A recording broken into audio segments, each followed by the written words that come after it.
And I'm your other host, Derek Geyer. Happy Saturday morning to everyone. We appreciate you tuning in and listening. And as our show name would suggest, we are actually on the rise.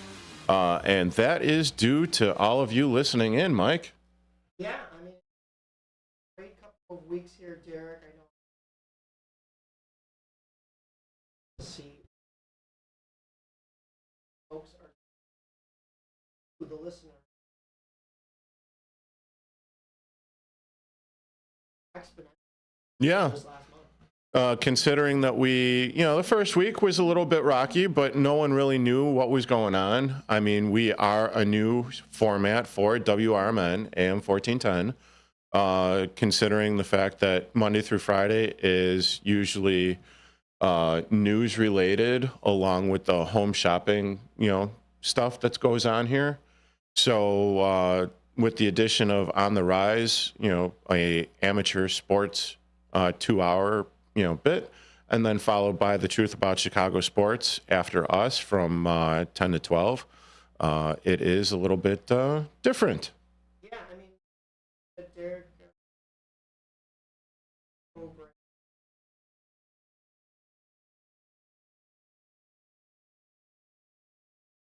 Yeah, absolutely.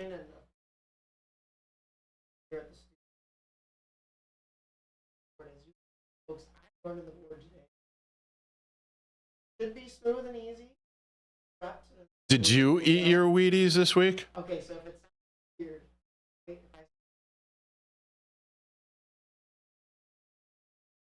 Ooh. I have my cough drops with me. I'm not sick, but bringing something today and being there in the morning.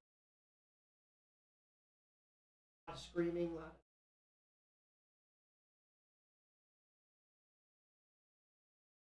Yeah, we want to actually have WRMN keep their license and not get fined or anything from the FCC. So we appreciate that, Mike.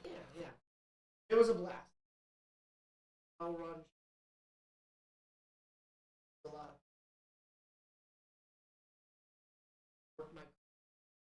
But now back over. Well, no, I mean, I think we have some time to delve in to, maybe to give the listeners a little bit of who we are. And you said that you were working at Hell's Gate. How long have you been doing? Because from personal knowledge, I know that you do haunting and personalized haunts from your own aspect. You got your voodoo sweatshirt on that you can't really see on the feed right now, so back it up a little bit. Show the YouTube live streamers that. So you do your Voodoo on Vassar, which is a personalized haunt, or I'm sorry, what is the correct term for that? Home haunt. Home haunt. You do your home haunt. You've done it for the last 6-7 years? Yeah. Okay. Oh, there we go. We had some comments in here that nobody could hear anything out of my mic. Oh, wow. So that's a great start. We're good. We're doing all right. Now you can hear my raspy voice. I have the cough drops. That's why I was holding them up earlier. Oh, boy. Let's recap there just a second. I acted the last 2 nights at Hell's Gate Haunted House till basically 2 in the morning each night. So it's fun. I'm bringing the best voice I can to you today. Ooh. They're coming to get you. Blah, blah. There we go. We're all good. No worries. It was a great time being able to work my craft, and as you mentioned, we do have a home haunt that we're not running this year, Voodoo on Vassar, and yeah, it's given me the freedom and the opportunity to see a well-oiled machine and be a part of that phenomenal show over in Hell's Gate in Lockport. So shout out to that entire cast and crew there. And that's not the only place I will get a chance to work at, but the rest I have to keep under wraps for right now because nothing else is confirmed. Gotcha. So what were you dressed up as, or what was your character? Yeah, your character, as I do the air quotes for the viewing audience. I have my own mask, or masks plural. My whole bit is I have one mask that magnetizes to another mask. Okay. And I can rip one off and have another one underneath, which is kind of a a neat reveal. It gets a lot of people, they're not expecting it, and a lot of people think, oh, he's going to break character and show us his real face. Nope, I'm there. I'm still there to scare you. I'm still doing my job. A little bit more gruesome. Yeah, well, I mean, not your face. No, Your face. I was going to play off of that, and yeah, the third mask is the most gruesome, so I didn't even show them that one. But sorry. yeah, but not only did I get a chance to do Hell's Gate last Saturday after we jumped off the air, I got a chance to go over to my co-host on the Voodoo podcast, Greenbrier Cemetery, and Matt Nossid and Nicole Nossid and their home haunt. So I've been on the home haunting side this year and officially now on the pro side of things, which has been a lot of fun. And my voice is definitely taking the brunt of it, but, you know, we're here. I did not realize that there was like an amateur side to haunting, and then there's like the pro side. So he got tapped. He got the call for the big show, everyone. Yeah, I actually can't be on the Rise anymore. I have to now go on the Truth About Chicago Sports because I'm not a pro-am anymore. I am now officially in the big leagues. No, Boy, look at the big head on him. You know, he's guest hosted a couple of nights on at Hell's Gate and everything, and he thinks that he's the shiatsu. Well, they throw me on the board today, and you know, I've already made one mistake of, you know, I don't think this was taken before. I'm going to blame it on the board, not on me. It's always the machine's fault, you know. Yeah, it's never operator error. It's always the calculator. It's not operator error. Yeah. Oh, I see how this works. I use the thumb. He uses the finger. Right. But what we were also saying, Derek, beforehand was we want to give a shout out to the listener, you, yes, because this show has grown exponentially in the last couple of weeks of us doing this, and it's more than I think we could have asked for from the jump here, and it's just going to keep getting better and better. Yeah, I know that I had absolutely no real expectations. I mean, you always think, you know, pie in the sky, we're going to be like the next big Howard Stern or hell, I would settle for like a show on, you know, one of the other 4-letter networks or whatever. No, we love WRMN. We're not going. We're not leaving. I'm not leaving. Yeah, yeah, true. And you do want to make a name for yourself, of course, in this industry. And, you know, we have the airtime here. Might as well do it here. I just, you know, I didn't expect people to jump back on into sports here on WRMN. Yeah. WRMN, if you are a longtime listener, you know that they used to broadcast the Boomers games on here. Right. Tim Calderwood still does the segment where he jumps in to give a Boomers recap of the week during the season every Friday. And then Dennis Sonar Green, as I gave him a shout out, but my mic wasn't fully working yet here. And he was the one who had the vision to come up with these WRMN Sports Saturdays, and I think it is a really nice pairing, which is why we have the listenership that we do between our show, talking about professional amateur sports, jumping right into the pro side of things with Marcus's The Truth About Chicago Sports. Yeah, and we can't forget to name Dean as well. Dean and everybody else here has been great. Mark running things, and also Matt running the board for us. So, Which has been a huge help because, I mean, now you're sliding in because Matt is working on another show coming up probably, I think, after On the Guard. Yeah. I got to check that because I don't want to screw up, the other show's names. Nick Johnston coming in here, and he won't be live with us today, but we do have a pre-recorded fantasy section for all you fantasy football player nuts, I guess, crazies out there. Yeah. And I mean, it can get awfully nutty as far as, you know, if you have a few teams going, it can be a little overwhelming at times. So I've done that, and I've taken a step back because it's just a little overwhelming, makes my head explode, and I'm kind of like a squirrel chasing a nut every once in a while, and I don't have the bandwidth to do that, admittedly, but I mean, it is what it is. Yeah. Other than doing the haunts, how was your week this week? It was good. You know, it's been a slow week in the sports that we're going to cover, but at least hockey is back. Hockey is back, and if you could call it that. That was a bright spot of the week, despite, you know, the Blackhawks not hot out of the gates. I think they had a much better game last night. Figures I was in the middle of something, but I did get a chance to recap that, so we'll be bringing you that news this week, as it is no longer Ice Hogs news per se, like we were covering when it was preseason and training camp. However, the Ice Hogs haven't started yet, so we're going to give you the pro side of things, kind of alleviate a little bit. We don't want to step on Marcus's toes too much, but alleviate anything that he would have to cover there, and then we'll jump right into Ice Hogs this next week, because, spoiler alert, the AHL season starts today, and we'll jump into that, of course, as well. But yeah, there's a lot of sports in the next coming week that we will be covering, and like you said, this week has been a little light, but Yeah. we have hockey. It was a long summer for Chicagoans, not what we're used to. Maybe in the last couple years, but Yeah. with the success that the Blackhawks have had within the last decade, we've had hockey for the most part at least into May or June. Yeah. And the last couple of years, it's been cut short right at the start of April, and it's only really an extra month, but it feels like so much longer. And I'm just happy to be able to have hockey back. Whether or not this is a playoff team, this is a great time of year, because you have everything going on in October. You have all the haunted house stuff that I'm doing.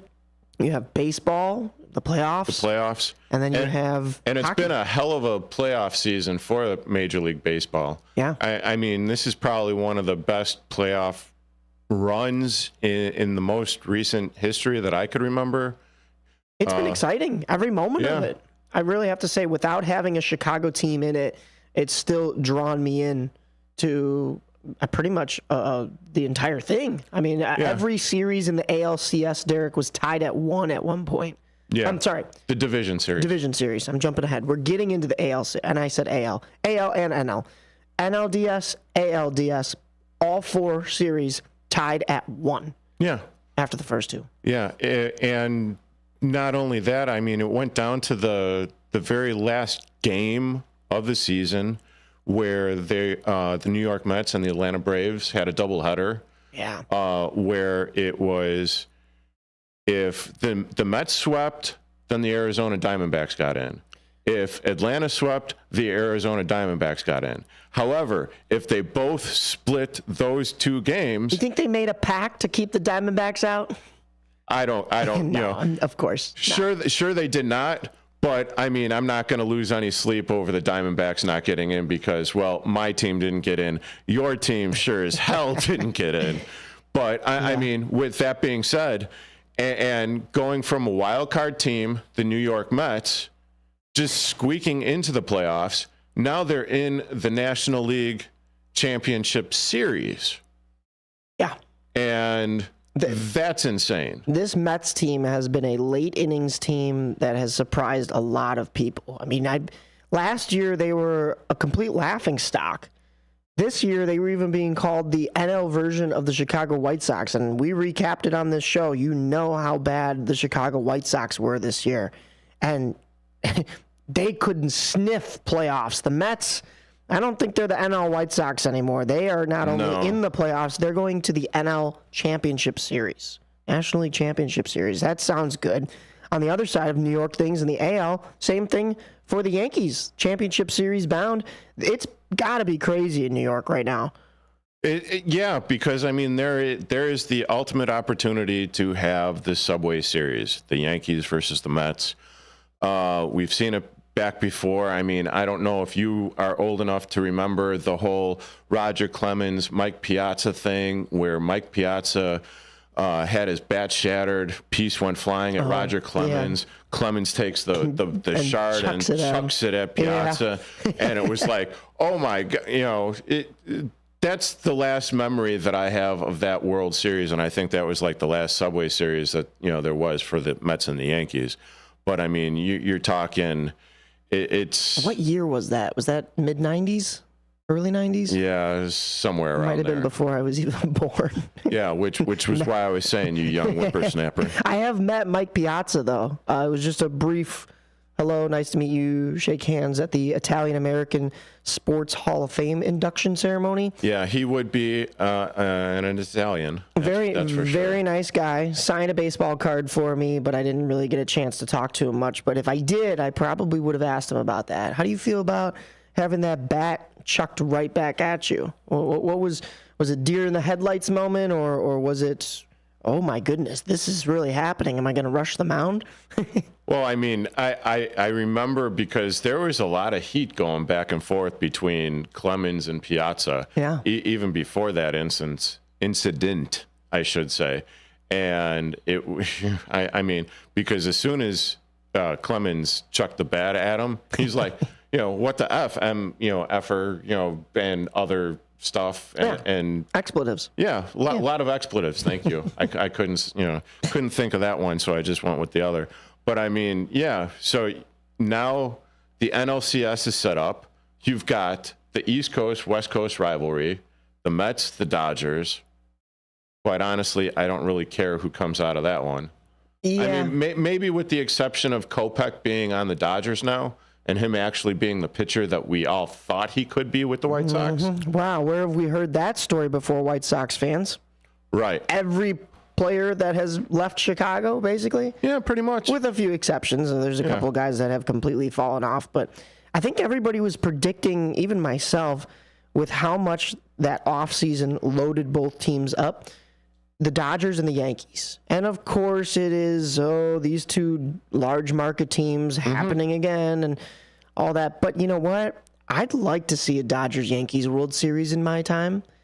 And I think now it's the best time to do it. You have Shohei Ohtani versus Aaron Judge, and of course there's a whole cast and characters behind each of those teams. Sure. But if I didn't get to see Dodgers-Yankees, Yankees-Mets is just as nice.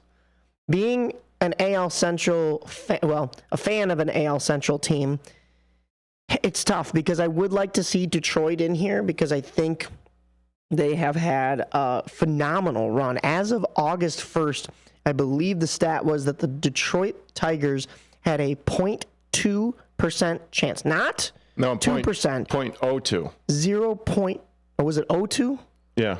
I believe it was that. So, yeah, they 0.02% chance of making the playoffs. Yeah. And here they are. And I was, quite honestly, I was hoping that the Cubs would be able to pull it out. But, I mean, I think I jumped ship off the Cubs back in August or, definitely early September because they were just, oof. But the AL wild card was almost more exciting.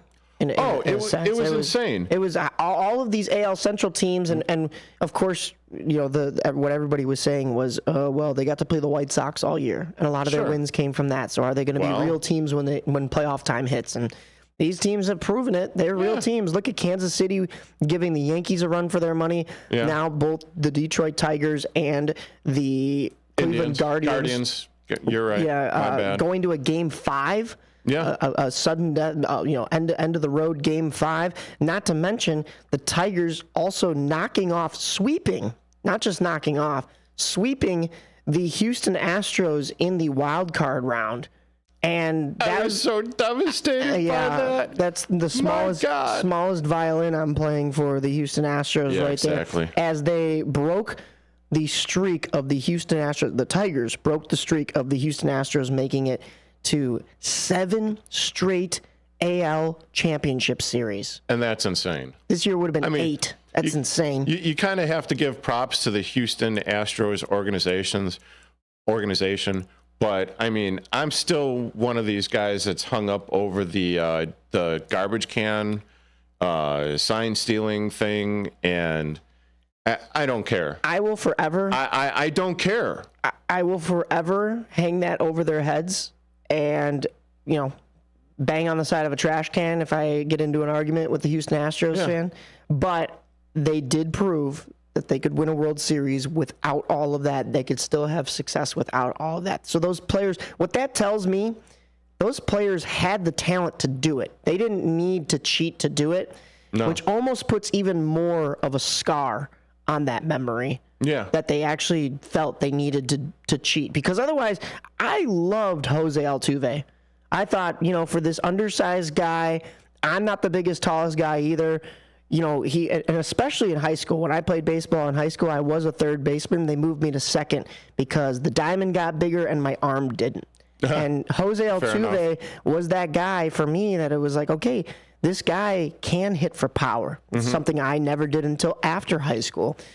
This guy can do that stuff and still be undersized. It's all just about technique, swing mechanics, form, all that kind of stuff when it comes to throwing a ball as well. And, he proved that he could do it at that level.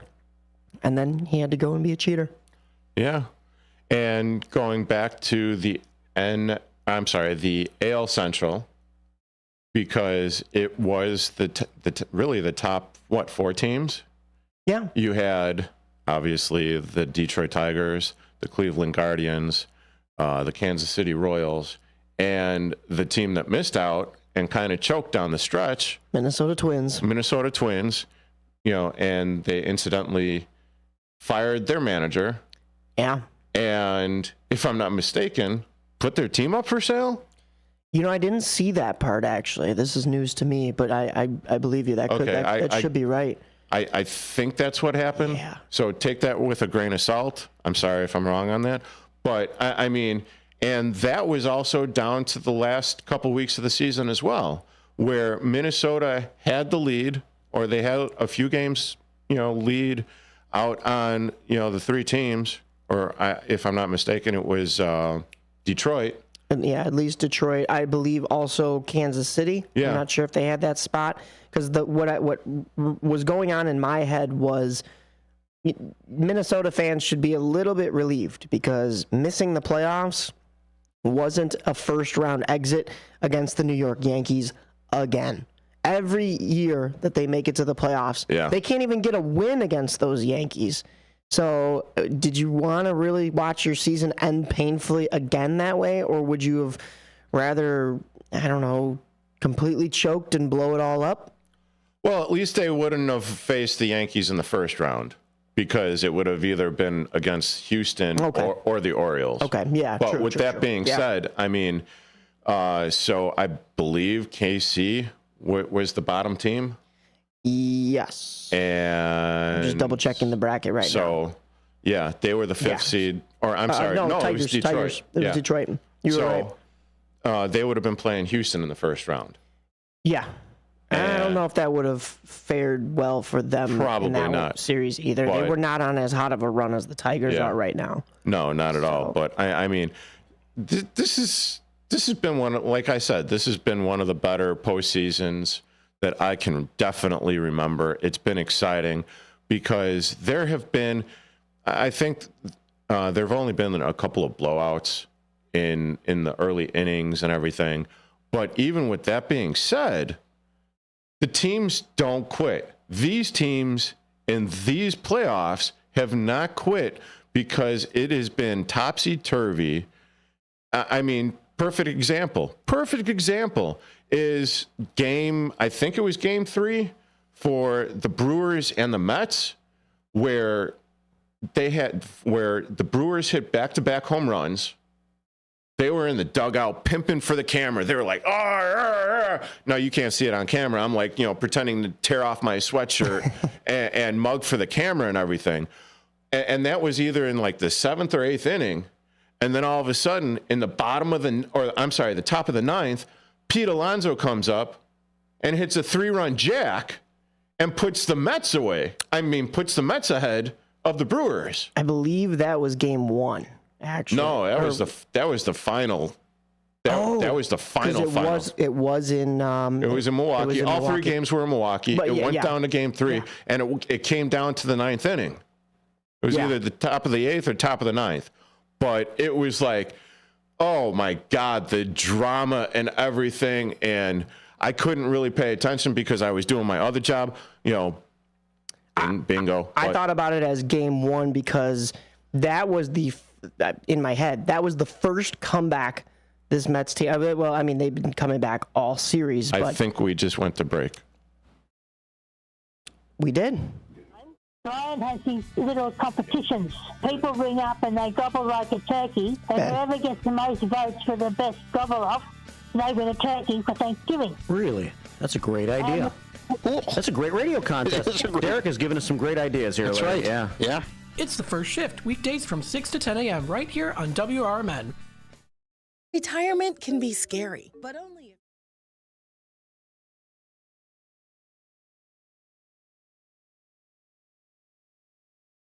retirement.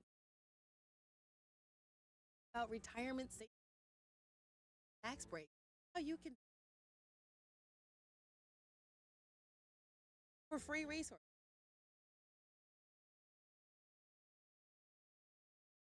Brought to you by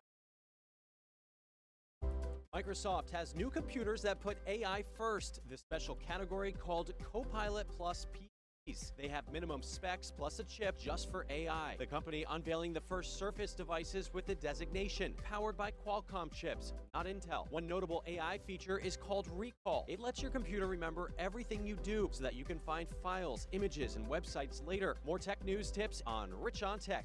Every Saturday from 1 to 4, right here on WRMN.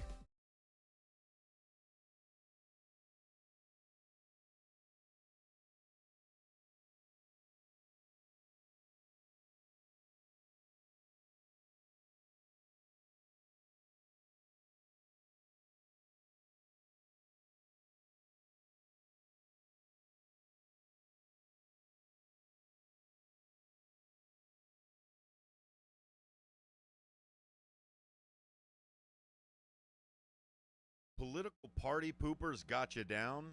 Shake it off and join me, Dennis Sonar Green, every weekday from 4 to 6 p.m. on WRMN for a political talk show, where we cut through the doom and gloom with a focus on America first, constitutional values, and a populist perspective.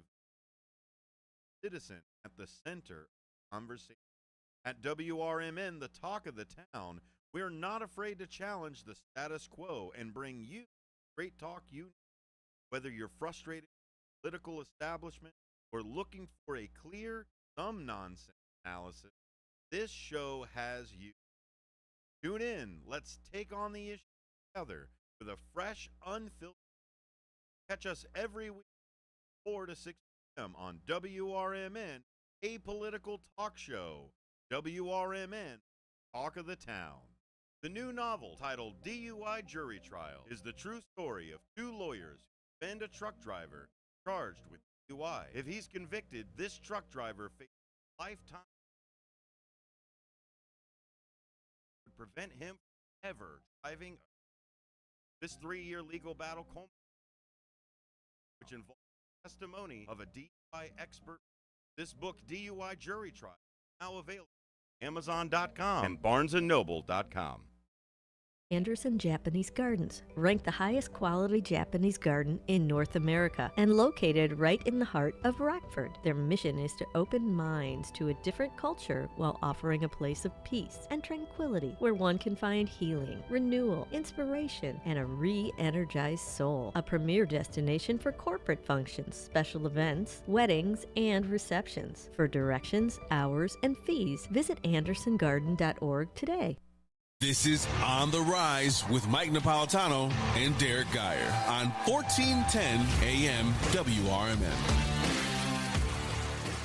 And welcome back to AM 1410 WRMN. I am your host, Derek Geyer, alongside Mike Napolitano. Sorry about that, but we are still working the kinks out on everything that we do here on the Rise. We just got into a groove talking baseball, and next thing you know, we're going to commercial break. So we got to continue that a little bit. But first of all, of course, you are listening to AM 1410 WRMN. Derek, where can they find you if they want to get to know you a little bit more now that we have a huge listenership? Well, that is very gracious to call our listenership huge, but we do appreciate you listening. I still need to work that out because I'm not exactly sure if I want to give out all my personal stuff right away. Oh, okay. But I'm working on my professional side of things. Well, just be sure to follow WRMN on everything, of course, everyone. And that's, WRMN on Instagram, Facebook. I'm sure you've heard it a million times here on the studio, but if you're just tuning in for our show now, I would imagine Twitter as well. I'm not and sure. you could check that. You're probably already listening, but if you wanted other ways to listen to us on 1410 AM WRMN, you could go to WRMN1410.com, or you could listen on the WRM app, the TuneIn app, or a smart speaker. Just say, listen to WRMN 1410 AM. And if you wanted to be a part of the show, you could always call in at 847-931-1410. Or you could also text in at 505-926-1410. And that is brought to you by Image 360. You can also listen and watch us on youtube.com/@WRMN Radio. You can find myself, Mike Napolitano. I'll give out my personals at Mike_Napolitano on Instagram, or just Mike Napolitano on Twitter. I'll give out those two. It's MikeNapolitano. We're going to take it to the phone lines here. We have a caller coming in. Welcome into On the Rise. We've got you on air. What's your name and where you're calling from?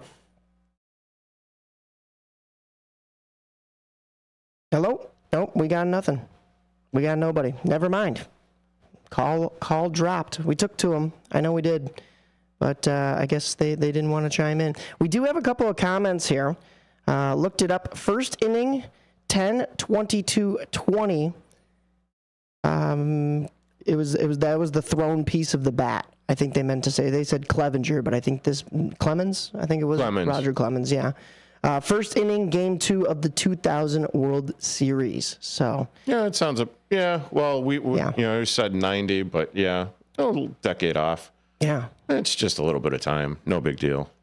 Gotcha. Yeah, I will protect the voice. I will make sure that this survives the entire rest of the way. But speaking of the rest of the way, we got to jump into our news of the week, and that would start off with the Blackhawks, Ice Hogs segment. Of course, the only Ice Hogs news we do have is that the Rockford Ice Hogs announced just a couple days ago that Dana Gray has been named the new voice of the Ice Hogs. Gray will assume the title of Manager, Communications, and Broadcasting, and will be responsible for all things Ice Hogs broadcasts, communication efforts, and media relations as well. So that was announced by the team itself, and of course retweeted by our buddy Charlie Remeliotis with WGN and the Blackhawks. Of course, that is definitely an account that you want to follow on Twitter. I have him on Twitter, but you can find him on Instagram as well. He's posting everything Blackhawks. But Saturday concluded the preseason with a home game against St. Louis at 7 p.m. However, that one was not at the United Center, as we mentioned last week. That was held at Fiserv Forum in Milwaukee, where the Milwaukee Bucks normally play. That was a 6-2 win for the Blackhawks. Finally, oh my goodness, a win. And 3 assists in that win from Connor Bedard. So doesn't he look ready for the season? 1 goal and 1 assist for the soon-to-be father, Ryan Donato. His wife is pregnant at the moment, so congratulations to them ahead of time. And Nolan Allen also had 1 goal and 1 assist, which brings us to the home opener and what would be Nolan Allen's NHL debut. That was Tuesday night against the Utah Hockey Club. If you're not familiar, the Utah Hockey Club used to be the Arizona Coyotes last year. The franchise was bought and moved to Salt Lake City because of really bad ownership in Arizona. Not to say that hockey can't work in the desert. No, not to say that, but I mean, at the same time, it was suggested by the NHL that they, put them up for sale. Yeah, the last couple of years, the Arizona Coyotes had been playing out of a college arena, Mullet Arena, and it just wasn't... A lot of shady business, because they were supposed to have this massive new stadium specifically built for the Coyotes in Arizona. There were issues on the fact that they couldn't afford the rent at Gila River Arena, so they couldn't continue to play in their NHL-sized arena. It was too far away from the population of Arizona Coyotes fans, is what they were saying. I don't get that part of it because I've been there. There's a beautiful outdoor mall right behind the stadium. Okay. Across the street is where the Arizona Cardinals play. Granted, that's NFL. You're going to have more fans, more promoting, even off-season events being held there. But if you ask me, there's no excuse as to why you can't pull a fan base in there unless you're not marketing your team properly. And then you've got to play out of a college arena. So your plans are to get a new arena built in the meantime downtown. And something went wrong with the ballot. It wasn't listed properly. So the residents of the Scottsdale area actually voted no in favor of an arena, which in turn was a vote for yes for a garbage dump. They literally voted for a garbage dump over an arena for the Coyotes to be built. And if you ask anybody, I'm sure they would much rather have some kind of sports and entertainment in the area over some kind of a smelly garbage dump. But that just shows you how poorly listed it was on that ballot. Well, not only that, but it also seems like it is or has been poorly run by that organization. Hey, we're going to take this. I'm a billionaire. I'm going to buy a sports franchise. And just by having that out here in the desert, I am expecting a whole hell of a lot of people to come in and enjoy my product without doing anything to it. Is pretty much what it seems like. Pretty much. And the parallels for this, for me anyway, is the potential stadium being built by the Chicago Bears on the lakefront. I don't know how viable and everything that is, because the ownership of the Bears, they're looking for funding from the state of Illinois, the Chicago faithful, and they've already been told that they're not going to be getting it, yet they still have the parcel of land out in Arlington Heights. Yeah, this situation is a little different, and I know it's been compared to a number of other situations for at least even in the NFL. But yeah, at the surface of it, yes, it's a team looking for a new stadium that isn't really marketing it properly, doesn't really have any kind of viable solution, and yet they're still asking for money and asking for support and asking for this to all happen. So it was the Utah Jazz ownership that purchased the Arizona Coyotes, moved them to Utah. I believe what I'm being told is that they do have a name picked out already. It's just about getting the naming rights, which was the same thing you saw with the Washington Commanders when they were the Washington football team. And I think it's also a way for them to double their early profits and revenue, because you could buy everything that says Utah Hockey Club on it in this year and have that thing when they were the Utah Hockey Club. And I was in on the ground floor. Yeah, next year you can have something that actually has the logo and the team name. All right, we are going to take it to the phone lines for real this time. We have a caller. What is your name and who are you calling? Where are you calling from? Hey, long-time listener, first-time caller. My name is John. And Mike and Derek, great show, guys. Thanks. Thanks, John. Appreciate that. Absolutely. And have you had any chance to refresh on the whole Utah Hockey Club, Arizona Coyotes fiasco? Well, while I've been hanging on the phone line listening, it's amazing because every thought I've had, you guys have expressed. It's really cool watching your show because, you guys really are on the ball, at least as far as I'm concerned. And so, yeah, I too think that, it's a little unprofessional maybe that they don't get these names ready ahead of time. But then again, Mike, they get to sell the merchandise as the Utah Hockey Club. And then when they get the naming rights, they get to sell merchandise again. And the other stuff becomes like the vintage, the ground floor stuff. I mean, I was thinking the same thing. It's all about money. I can't disagree and argue with you guys. Were you able to catch that first opening game between the Blackhawks and the Utah Hockey Club on Tuesday night, or was that a late one for you? It was a 9 p.m. start time. One. I just had to read about it. well, not much to read. Yeah, not only that, it wasn't actually on CSN, was it? It was on... I'm sorry. It was on ESPN. It was on ESPN. So now things are a little hazy. I have not. Of course, I didn't get a chance to watch last night with the Jets and the Blackhawks, but I have to double check that my provider has the new CHSN Chicago Sports Network to make sure I can watch these games. So I think we're going backwards, guys, because we had back in my day, we used to drive from bar to bar to try to get the Hawks game because Old Man Wirtz wouldn't have the feed going. Yeah. And that's something that you really wouldn't know about, Mike. Being born, when you were born. I was there for a little bit of it. Yeah, I was there going to school in a Blackhawks jersey, and my peers going, "What is that?" And I said, "This is the team for Chicago. This is the hockey team. We have a hockey team? Yes, we have a hockey team, and I've been to their games." So, yeah. Yeah. Well, thanks, John. Thanks for calling in, and we will talk to you soon. Thanks for listening. Thanks, John. Sure. Great show, guys. Thank you. Bye.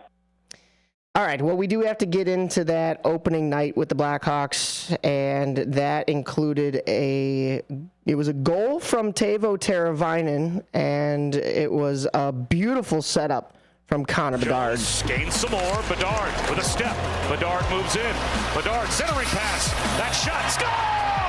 Bedard, playmaker to Teravainen. Just what the Blackhawks needed.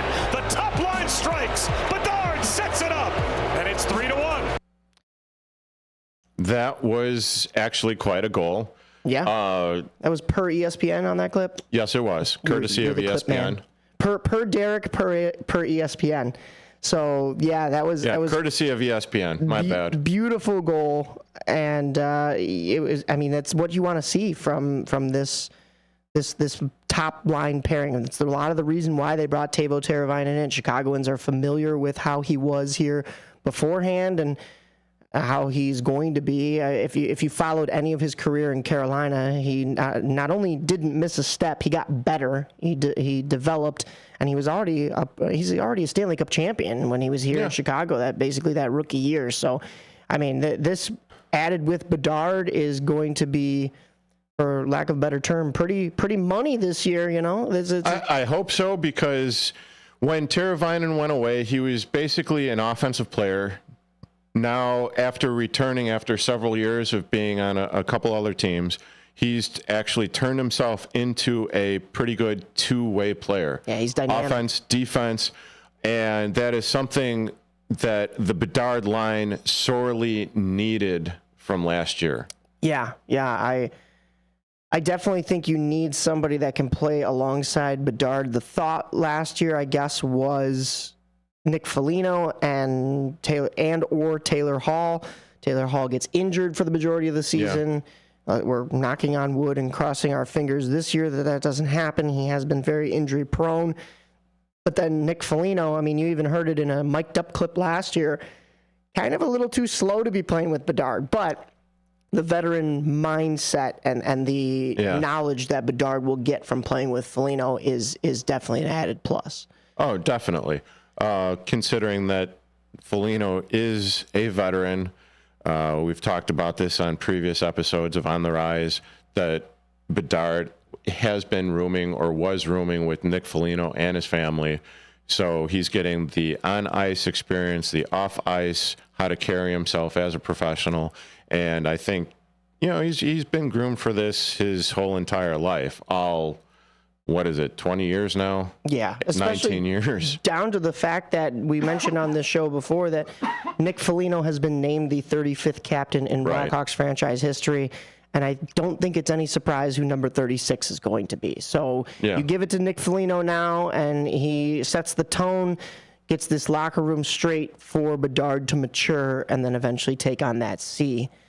Unfortunately, that Tuesday night against Utah, the building was jumping. I even heard that the Wi-Fi within the building, they're still salty out in Salt Lake City. The Wi-Fi is Jordan pushed off. And that's right. I don't know what the password is, that.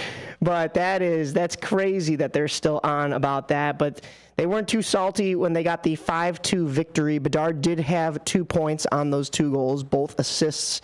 And the Blackhawks, that line and maybe one other line looked okay. The power play, horrendous. And Utah took advantage of every opportunity they had, which not only included their power plays, but included their penalty kills. They gained that momentum from killing off every single one of those Blackhawks power plays, because it was almost the announcing on the broadcast, on the ESPN broadcast, I did appreciate. At one point they said, do you decline the penalty? Because it's only going to make you worse right now. So... not the best look. And that was a struggle last season, because every time that the Blackhawks were on the power play, it seemed like they were giving up a shorthanded goal.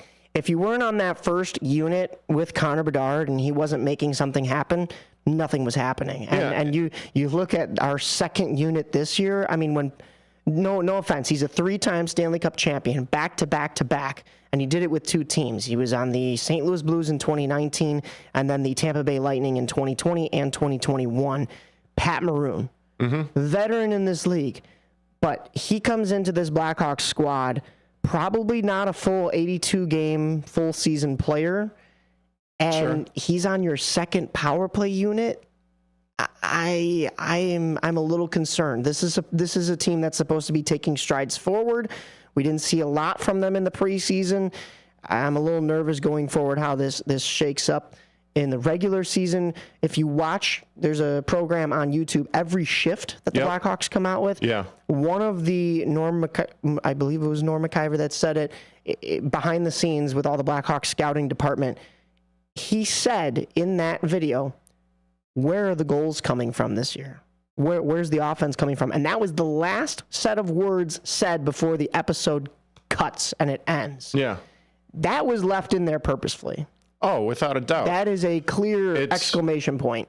You got Teravainen, you've got Bedard, and most likely what they're going to be doing is they're going to be, double shifting Bedard, I guess especially so, on the power play, because he's the one that could run it. He's the one that you get all the juice and the offense from off of it. I think the reason why they did all the signings that they did in the offseason was because they felt that the kids from last year couldn't really develop at the NHL level. Yeah, and you see that with, Kevin Korchinski is starting the year off with Rockford tonight. Spoiler alert, tonight. Yeah. And a lot of names that you saw on the roster last year are now down in Rockford. And, people are starting to wonder, oh, wait, these guys were up on the Blackhawks last year. Well, it should be tougher to make the team this year. And they also want a little bit more development out of these guys. So we're going to get to see that as Rockford starts off this season tonight. It's a home game, but before we get into that, the Blackhawks had a second game so far before the AHL season could begin. That was last night against Winnipeg at the Canada Life Center. We win. No. Shit. The Blackhawks were winning in this game 1-0 with a goal from That's what I meant. Ryan Donato, assist from Patrick Maroon. However, it is heartbreak as Winnipeg scores with 64 seconds remaining and the goaltender pulled. Mark Scheifele scores his 299th goal. And then in overtime, it's Mark Scheifele again to hit number 300 in his career. And the Winnipeg Jets take the 2-1 overtime victory. The Blackhawks get their first point of the season. So that's something to cheer about. But 2 games, and the Blackhawks are 0-1-1. They will be on the road for the next couple of games, and then the home opener is not until Thursday, October 17th, versus Macklin Celebrini, former Chicago Steel alumni, and the first overall pick this past draft. He is on the San Jose Sharks. So the Sharks and Blackhawks do battle at 7:30 p.m. The Blackhawks' first 11 games of the season are on ESPN Plus or ESPN Plus or ESPN Streaming. Streaming. Or the network or what? So hopefully fans will be able to find them, but I know there are those streaming blackouts. So if you are in either the Blackhawks or the other team's market, you may have some issues getting that game. If you're here, it may be even more of an issue because of the fact that, you may or may not have Chicago Sports Network yet, but I don't know. I still have to check that myself. I know some people don't have that problem. I'm just coming to you with my own personal gripes right now. Yeah, they're still trying to work out who the providers are and all that nice stuff because, They want more money. We want more money. Always comes down to the green. Yeah, it comes down to the green. But I do think this will be great for Chicago. I hope so. NBC Sports Chicago was great, and even Comcast Sportsnet before that. Yeah. So I have no doubt that, especially with the cast and crew that was brought back, there's a lot of talent here in Chicago, regardless of what team you're watching on that channel, and they're going to bring you a great show. It's just about where are they bringing you that show? Yeah, this is true. I mean, I know for a while there that hell, the stuff was even blacked out on Dish. I think I've got Dish, or maybe it was. Yeah. You know, I don't know. For like a week straight, we're going and trying to get the games on, and you know all the other programs and everything, and go to a channel that we've always had. Yeah. And then we get the nice notice up on the screen that says, "Oh, please talk to your provider about it." And the provider's like, you know, "Oh yeah, we're still in negotiations." Well, this is part of the reason why I'm paying the hefty price for this package to get this, and now you're screwing with my viewing pleasures. I believe people who had DirecTV were able to get it right away.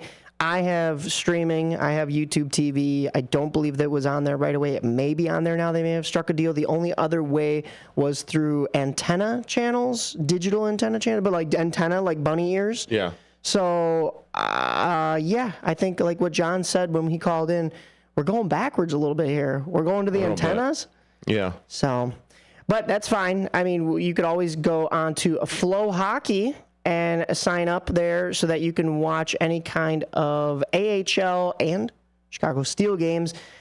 Coming up for the AHL tonight, it's the Rockford Ice Hogs regular season home opener, and that's against the Grand Rapids Griffins, the Detroit affiliate. That's the opening night block party. It's a pregame party for fans featuring live music, T-shirts, food trucks and events, and this is the Central Division rival that eliminated the Ice Hogs in 4 games out of a best-of-5 series in the first round of the Calder Cup playoffs last spring. So tune in for that one. And then Rockford will be at home against Milwaukee in the BMO Center Friday, 10/18. So that's next Friday at 7 p.m., followed by their first road game in Milwaukee. So a little home and away between the Admirals and the Ice Hogs at the UW Milwaukee Panther Arena Saturday, 10/19 at 6 p.m. All right, Derek, we have one more segment to go until our pre-recorded segment with Nick Johnson and your fantasy talk. But before we get out of here live, we have some notes on the Chicago Steel, the Chicago Wolves, and the Chicago Bulls. Awesome. And you are listening to AM 1410 WRMN on the Rise. Coming up at 9:30 is Fantasy Sports Half Hour. And then at the top of the hour at 10 o'clock, The Truth About Chicago Sports with Marcus Mack. Stay tuned.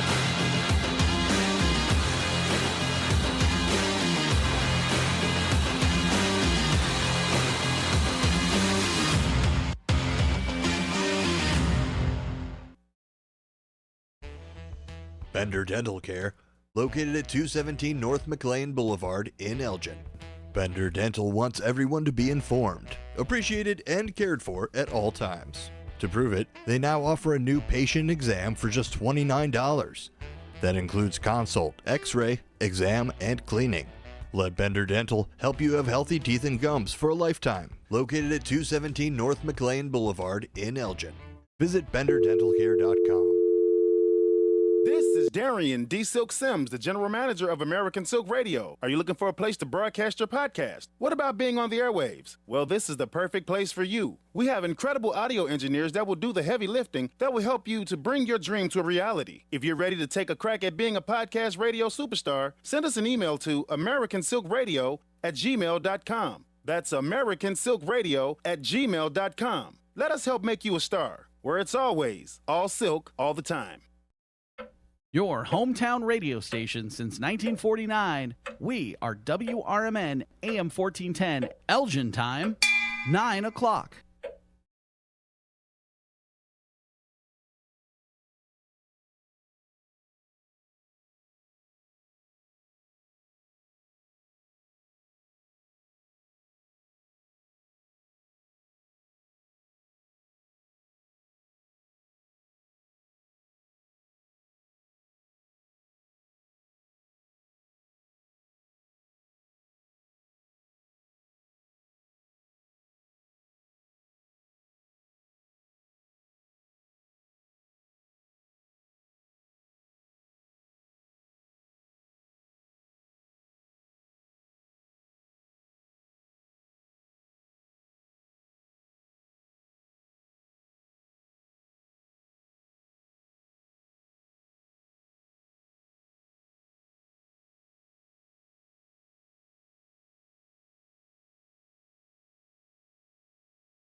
Welcome back to On the Rise on AM 1410 WRMN. Myself, Mike Napolitano, with my co-host Derek Geyer here to lead us on this Saturday morning full of sports.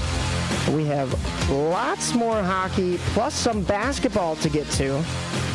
I also have some baseball notes that I promised everybody from last week, but I don't know if we're actually going to get to that. We handled the baseball talk. Yeah, I mean, we did, yeah. But that, and of course, Nightmare on Chicago Street, we'll get into a little bit of news because that'll be coming up next week. But let's get right back into the hockey talk, Derek. The Chicago Steel are also in their regular season. We've been covering them along these last couple of weeks. And just like the Blackhawks, the Steel are playing meaningful games, so we might as well cover them next. Tonight is Pucks and Pups, presented by. Well, actually, that was last week. That was October 5th. I still have that in there as tonight. That's me on the notes. We do actually have sound and everything for that. We do. We have the first period highlights here, and we will jump right into those. Right now, I was just excited for the dogs. So, Pups and Pups, but yeah, we'll give you the highlights. That's the next best thing. And we take you back to October 5th when the Chicago Steel took on the Muskegon Lumberjacks, courtesy of Flow Hockey, with the voice of the Chicago Steel, Mark Citron, on the call. Looking to his right, Mutrin. Here we go. Puck support as it's coughed up here from the new guy, Schultz, and it's going to lead to Marins looking for a trailer. He's got it, but coverage there, Marchenko. Nice play. And now Mutrin the other way to Gockler. He's on his horse. He scores!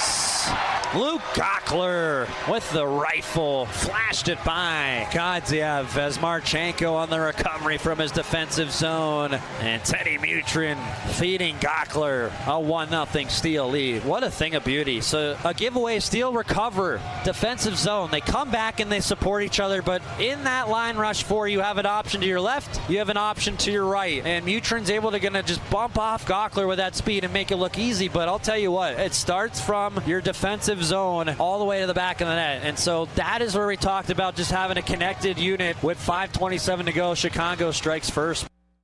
And that was a very nice play. It was a defensive struggle throughout the whole entire game. And the Lumberjacks were actually able to come back in the third period, tie it up. So I think we'll just go to the next one. Yeah. Well, another two. Well, I don't want to give it away just yet, but another instance where Chicago strikes first. We had the Blackhawks striking first last night. Yeah. Chicago Steel strike first in this game. But the Muskegon Lumberjacks, just like the Winnipeg Jets, deja vu, they strike back in the third. And the game would stay 1-0 Steel until the 8:40 mark of the third period, with the Steel killing off a penalty, and this happened. Penalty's over. It's Alcoin, left point, setting it up right. He has his man Clares on the drop. Alcoin shoots, scores through the 5-hole. Looked like it was deflected in. Spitznagel is able to get a piece on a tough redirect shot there. We're tied at 1. This game has been so tight. It looked like that puck changed direction and just out of the reach of Tomko. Just that pass after coming out of the box, out of the reach of Tomko. And so we got a new game here. It was, well, as you heard, they were able to kill off the power play, for the Lumberjacks.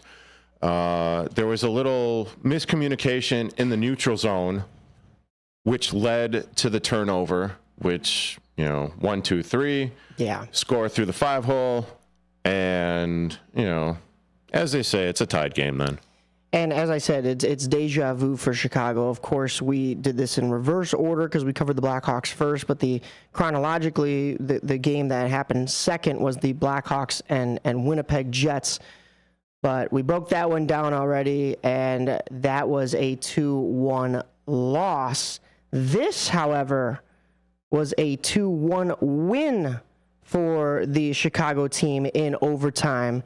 And we have that Chicago Steel goal in overtime all clipped up and ready to go for you. And the score would remain tied going into overtime for some 3-on-3 bonus hockey. For a change, Gorski hops on, $1:15, Tynan 1. Here's Tynan Lawrence, gets the head man. Lawrence is in. Big right pad stop, Cloutier. Gorski, risky pass. Yurichuk slowly ahead. Gockler will flip it ahead for Gorski. He's there. He scores! Hudson Gorski says, Buenas noches, Muskegon. Good night, Lumberjacks. Steel win it 2-1 in overtime. What an arch play. What a flip and burn from the defensive zone. And Gockler, incredible flip of the spatula play. Times it perfectly like a receiver and a quarterback, if you will, almost here, as this is kind of flared at his own blue line like he's flipping a burger, but a hockey biscuit. And Hudson Gorski right between the legs of Shika Budengadziev, who's still on his leg because he's so stunned he can't believe it. The Fox Valley faithful absolutely on their feet, loving what they're seeing. And that was all courtesy of Flow Hockey, and you were listening to the voice of the Chicago Steel, Mark Citron. ¿Por qué usa su español? I don't know why I don't know why there was Espanol on the call, Spanish, but I'll take it. That was exciting. Yeah, it was a very fun call. You know, you got the biscuit, you got the burger, you got the Spanish Espanol. I mean, it was a fun call by Mark. Yeah. So Chicago loses a 2-1 match with Winnipeg at the National Hockey League level, but Chicago at the Development League level with the Chicago Steel. They win a 2-1 overtime game, and the Steel improved to 4-2-0-0 with 8 points on the season. And I know this Muskegon Lumberjacks team gave them some struggles in the preseason. That was that 9-3 loss to start off the preseason. Of course, then the Steel came back and won a game 3-0, but it hasn't been easy. The other game that actually was part of the regular season against the Lumberjacks was their first home game. That was a 3-2 win in a shootout. So it has been close with this Lumberjacks squad for the Chicago Steel. So no game yesterday. With the holiday weekend, the games are Saturday and Sunday this week. Both in Omaha. Yes, that'll be at the Liberty Credit Union Arena in Omaha to face the Lancers. Tonight's start is at 6:05 p.m. and tomorrow is a 4:05 p.m. start. And then when we get into next week, that is Friday, October 18th, at the Madison Capitals. So that'll be at Bob Suter's Capitol Ice Arena in Middleton, Wisconsin. So if you were wondering which Madison and which Capitals, that's Wisconsin. That's a 7:05 p.m. start, as I mentioned, and then that'll be followed up by an October 19th, 6:05 p.m. start at home against the Madison Capitals. So back home at Fox Valley Ice Arena in Geneva. And that will be an exciting themed night, as well as that is the Chicago Steel's celebrating Women in Sports Night. There will be a t-shirt giveaway presented by Pizza Now. It's a 4:05 p.m. I believe that is at the start, or is that doors open? I know I just listed the start. I got to go back and look. That is when doors open, 4:05 p.m., 6:05 start time.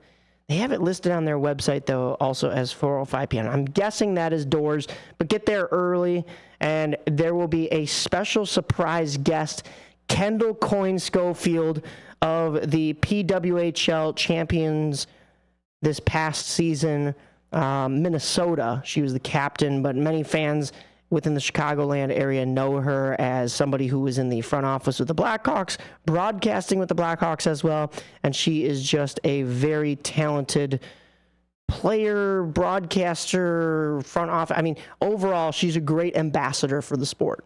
Yeah, and I believe it's on October 20th, they will actually have a Women's in Sports Day. That's that game. That's what I was talking about. Okay. Yeah, that's where Kendall Coyne will be. So that is that's next Saturday. Of course, we will be. Is that next? Well, I'm losing my dates here. 20th, so that would be next Sunday. Next Sunday, yeah, next Sunday. Okay, all right. So hopefully we'll be able to get That's what. Okay. A little bit of news on that, maybe even an interview. I've been working on it. I've been sending out emails so we could actually talk to the organizations firsthand, maybe get some inside shiatsu with that. So that is something that I am working for. I know Mike is also working his contacts to potentially get some interviews. So I really am hopeful, because we are trying to make On the rise up a little bit more and just bring you the stuff that we feel would, add to the content, add to the viewership or listenership knowledge of what it is that we were talking about. Yeah, well, I mean, we already had on Connor Klingen of the Kane County Cougars, very professional and knowledgeable broadcaster and a good buddy.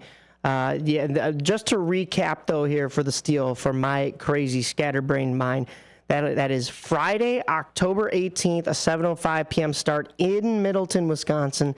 Saturday, October 19th, after our show at 6:05 p.m. in Geneva, back at home to face those same Madison Capitals.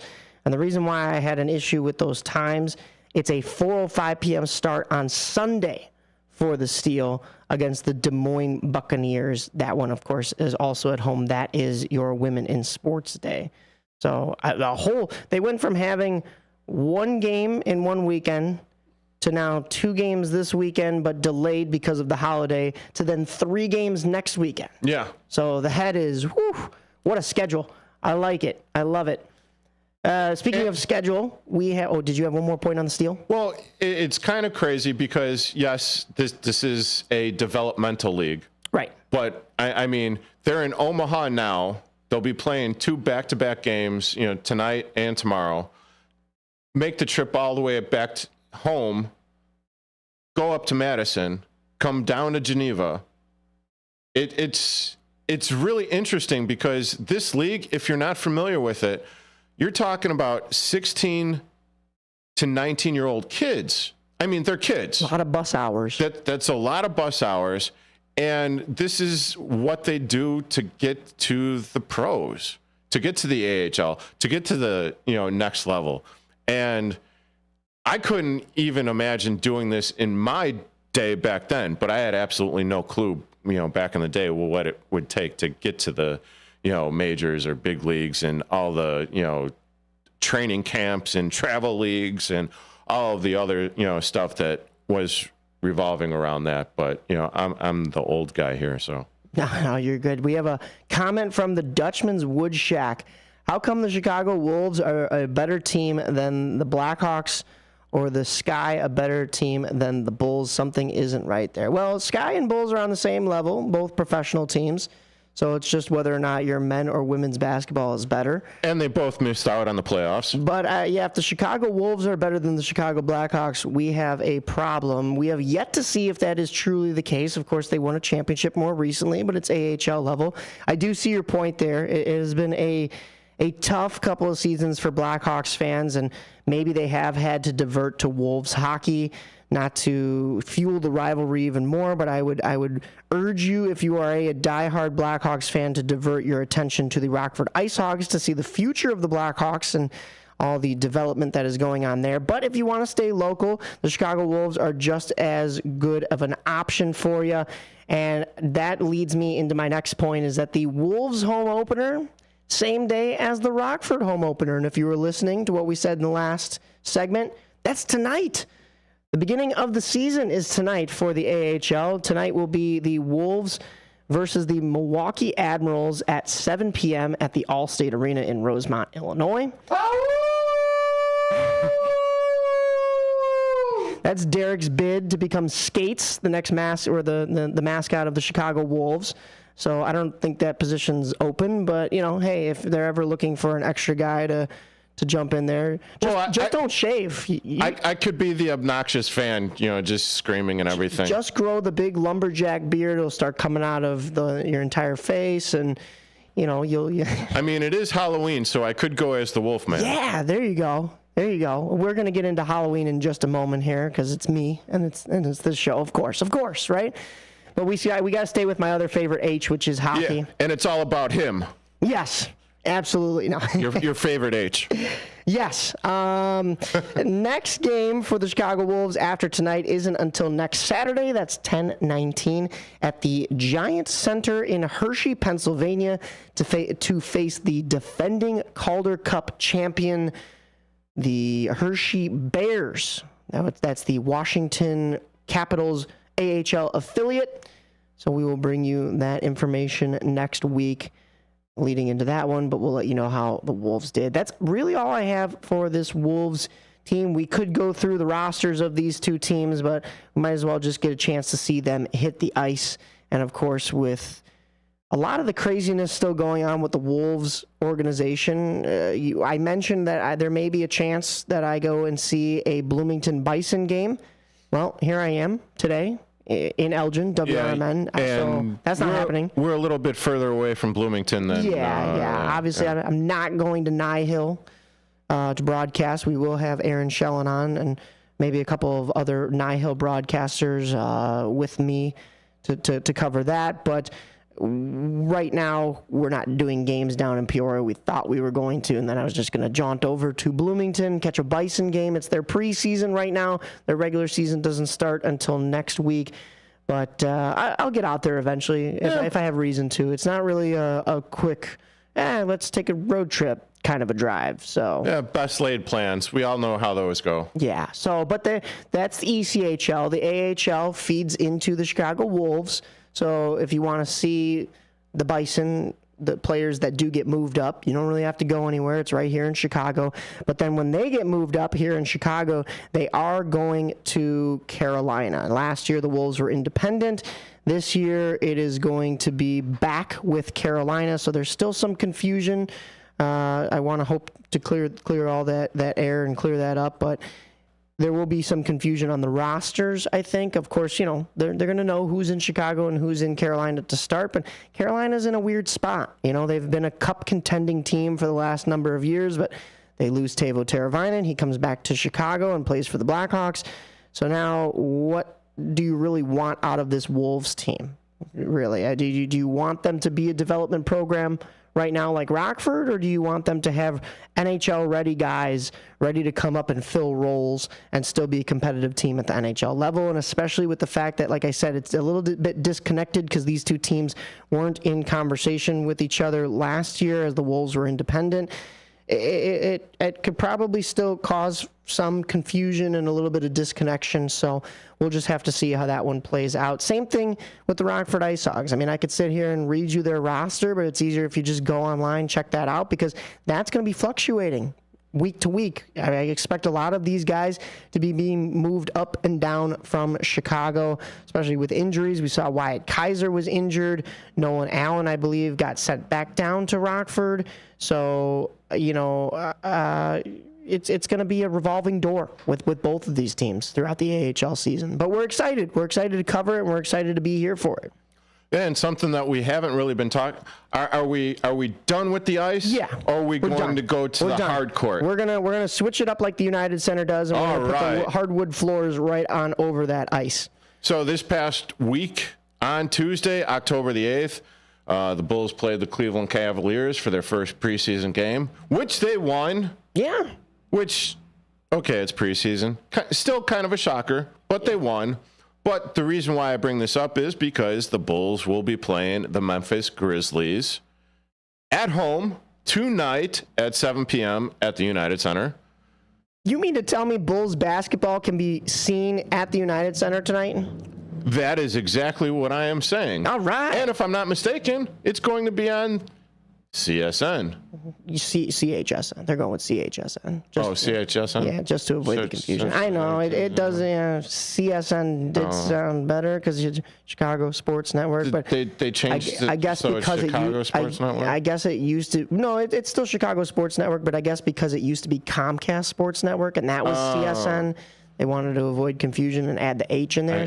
I must have missed. It's Chisholm. Yeah, okay. Cheesing. I thought I was seeing things when I was looking at It's what you do when you take a picture. You're cheesing. Chisholm. Oh, that makes so much sense because guaranteed rate with the arrow pointed down. Oh, don't even get me started. And then, it's still the same colors. And, yeah. But the reason why I'm also I hate it being a White Sox fan. I hate it here. you could kind of juxtapose that to maybe being a Bulls fan too. Yeah, funny how it's the same ownership. Anyways, the Bulls are back. The Bulls are back in town. The Bulls won a preseason game, and maybe they'll have better than a 500 season this year and not write that off as success. Part of that might be because Lonzo Ball is coming back. I'm not sure if we covered that last week. Did we talk about that? There was a very brief snippet, I believe, but please get into it. Yeah, so Lonzo Ball has been out with this Bulls team for the last 2.5 years with a knee injury. He had 3 surgeries on his left knee, including a cartilage transplant in 2023. And then this past summer, he was cleared for 5-on-5 contact play. That was in July, to be specific. But if you remember, the guard inked a 4-year, $85 million deal with Chicago back in 2021. And they're still paying. Yeah, the Bulls were 27-13 and basically leading the Eastern Conference before the Lonzo Ball injury on January 14th of 2022. But then following that injury, the Bulls dropped to 46-36 and 6th in the East. That's a lot of sixes. Well, it is October.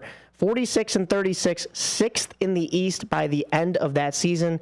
And the Milwaukee Bucks eliminated the Bulls in 5 games in round 1 of the playoffs. Since then, the Bulls have struggled to be a 500 team and sneak into the play-in rounds. In 2023, the Bulls beat Toronto 109-105 in that first play-in round game, but then they lost to the Miami Heat 102-91 in that second game. And then 2024, a little bit of deja vu. They beat Atlanta in that first game, just like they did Toronto the previous year, 131-116. But then once again, lost to Miami 112-91. They could only score 91 points against this Miami Heat team. But Lonzo Ball, the guard, he exercised his 1-year option to stay in Chicago for his 4th and final year of the contract. And the good news is that it is expected he will be with this Bulls team at the start of the regular season. That's the target date for right now. Of course, the Bulls are starting on the road against the New Orleans Pelicans. But Saturday, October 26th, is the home opener against the Oklahoma City Thunder at 7 p.m. So kind of 2 start dates. We should be seeing Lonzo Ball back on this court, which means the Windy City Bulls will be starting pretty soon as well. Yeah, and we will primarily be covering, obviously we're covering the Chicago Bulls right now, but we will definitely be covering a majority, if not all, of the Windy City Bulls schedule. Yeah. They start on November 8th, I should add. Yes. But that's away, 6 p.m. at Van Andel Arena to take on the Grand Rapids Gold, which is the Denver Nuggets farm team. Yeah, and going back to Lonzo Ball, he's expected... And this is coming out of, it's actually coming out of the NBA and Chicago Bulls office. Alonzo Ball is going to be sitting the first 2 preseason games, and this is coming directly from Ball. He's expecting to play the last 2, maybe 2 of the last 3. And if everything is going along and feeling good, and he's feeling good, he's looking forward to a bright future because this is He suffered a meniscus tear on January 14th, 2022, and he went through 3 surgeries, one of which was an experimental cartilage transplant. Yeah. This has never been done. Yeah. And if he comes back from this surgery, it's going to be a 1 of 1. Yeah. No one actually knows what the heck is going to be happening. Yeah. So with that being said, it's looking bright. But the next half hour is going to be the Fantasy Sports half hour. You are listening to AM 1410 WRMN. I'm Derek Geyer. That's Mike Napolitano. Thank you, Mikey Nips. Yeah. And you're listening to On the Rise. Up at 10 o'clock, Marcus Mack with the truth about Chicago sports. Have a great rest of your Saturday after this upcoming interview, everyone. Sorry, Mike.